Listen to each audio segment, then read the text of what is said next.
And there were angels everywhere. And every angel had a sword that was made out of fire. And in the very center of the angels, he said, I saw someone, and I was not one bit happy that they were coming from me. And when he awakened, he was on the floor. He had fallen out of bed. He had hit his head on the nightstand. He was drenched in sweat, and he was crying. I think it was on a Friday night. Following Sunday, he went to church. A week later, he went to church. He went forward and confessed his sin. And he's never turned back. He's still in the kingdom. And he told me, he said, I don't know the source of that dream, whether it was my subconscious working things out.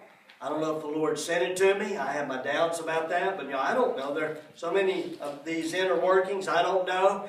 But whatever the source was, I'm grateful for that dream, because that helped me see where I was spiritually.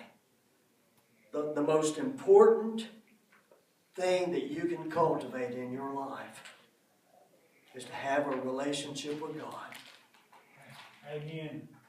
Where you take Scripture and you are compliant, you are obedient to it.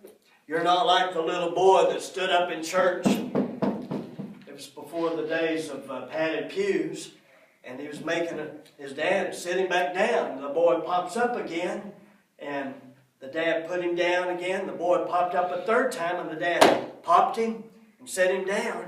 And the little boy said, I may be sitting on the outside, but I'm standing on the inside. Well, I'd taken him out, and I'd fixed him where he couldn't sit for about 2 years.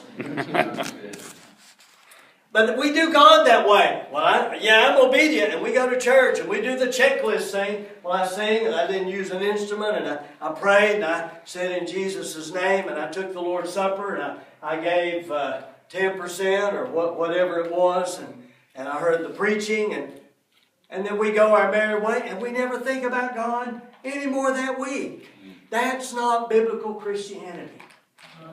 And we've got some folks that sit in our pews, and that's their idea of why Jesus came and died for us. So we can just have that shallow, vacuous, mediocre Christianity. No, Jesus calls us to live radical lives and to get involved with people and get our hands dirty and listen to folks and to be generous.